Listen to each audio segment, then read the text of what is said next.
Hello everyone, कैसे हैं आप सब। आज हम भारत का भूगोल पढ़ेंगे जिसमें हम चर्चा करेंगे स्थान एवं परिसीमा की। भारत का भूगोल पढ़ने वाले हैं जो इसका लेवल होगा यूपीएससी, एमपीपीएससी और एसएससी, तीनों के क्वेश्चन आपको मिल जाएंगे। और डिटेल में पढ़ाऊंगा। अभी तो फिलहाल ओवरव्यू रहेगा कि कैसा क्या है भारत का भूगोल में। और दूसरी बात यह है कि व्हाइट बोर्ड में मेरी पहली क्लास है, तो यार सपोर्ट कीजिएगा। चलिए तो हम शुरू करते हैं भारत का भूगोल, ठीक है। भारत के भूगोल में सबसे पहले हम ये देखेंगे कि भारत को सबसे पहले हम जानते किस नाम से हैं, ठीक है। तो हम जानेंगे इसको हिंदुस्तान के नाम से जानते थे। हिंदुस्तान, इंडिया और आर्यवर्त, आर्यवर्त और सिंध प्रदेश। क्या सिंध प्रदेश बोल लो या फिर सिंध देश बोल लो, ठीक है।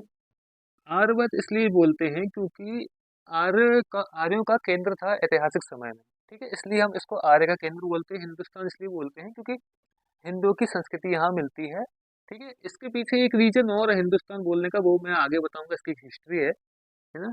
जिस तरह से सिंध प्रदेश हुआ, वैसे हिंदुस्तान भी सिंधु प्रदेश बोलते थे पहले इसको, फिर बाद में हिंदुस्तान हुआ, है ना।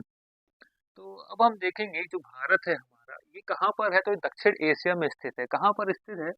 तो ये दक्षिण दक्षिण एशिया में स्थित है, ठीक है। और दक्षिण एशिया में इसकी जो कुल क्षेत्रफल है वो कितना है? तो वो है 32,87,263 वर्ग किलोमीटर। ये क्या है? इसका क्षेत्रफल है। अगर हम इसकी भौगोलिक स्थिति देखें तो 8 डिग्री 4 मिनट से लेकर 37 डिग्री 6 मिनट तक उत्तरी अक्षांश, और 68 डिग्री 7 मिनट से लेके 97 डिग्री 25 मिनट तक पूर्वी देशांतर, ये इसकी भौगोलिक स्थिति है। और अगर हम उत्तर से दक्षिण की अगर लंबाई नापेंगे तो हमको 3,214 3,214 किलोमीटर मिलेगी। और अगर हम पूरब से पश्चिम की लंबाई मिलाएंगे तो हमको मिलेगा 2,933 किलोमीटर, ये हमको देखने को मिलेगा। और अगर हम इसके कुछ पॉइंट्स हैं, भौगोलिक पॉइंट्स बोलते हैं, देखे जाएंगे तो ये सबसे पूर्वी जो पॉइंट है उसको हम बोलते हैं किविथू। क्या बोलते हैं? किविथू, जो अरुणाचल प्रदेश में है। कहाँ पर है? अरुणाचल प्रदेश में है। और सबसे उत्तरी पॉइंट को बोलते हैं इंदिरा कौल। क्या बोलते हैं? इंदिरा कौल। और सबसे दक्षिणी पॉइंट को बोलते हैं, यहाँ पर हमको मिलेगा कैमुरी, ठीक है। क्या मिलेगा? यहाँ पर मिलेगा कैमुरी, या फिर इसको बोलते हैं हम कन्याकुमारी। क्या बोलते हैं? कन्याकुमारी बोलते हैं। ये तो लेकिन ये स्थलीय भाग है। भारत का सबसे दक्षिणतम स्थलीय भाग ये हो गया। लेकिन सबसे दक्षिणतम बोलेंगे तो 2004 से यहाँ पर अंडमान निकोबार में पिग्मेलियन पॉइंट है, जिसको हम इंदिरा पॉइंट बोलते हैं।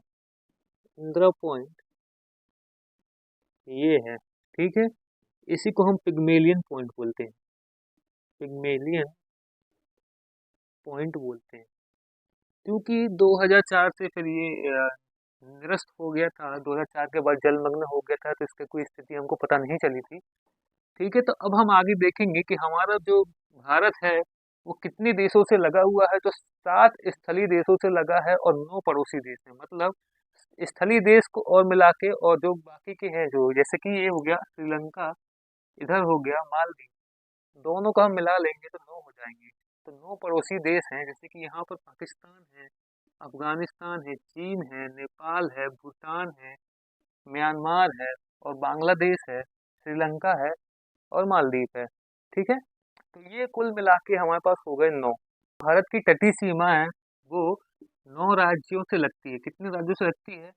जो तटीय सीमा है, कितनी तटीय सीमा है, वो 9 राज्यों से लगती है और 4 केंद्र शासित प्रदेशों से लगती है। कितने? 4 केंद्र शासित प्रदेशों से लगती है। भारत में कुल 28 राज्य हैं। कितने राज्य हैं? 28 राज्य हैं और 8 केंद्र शासित प्रदेश हैं।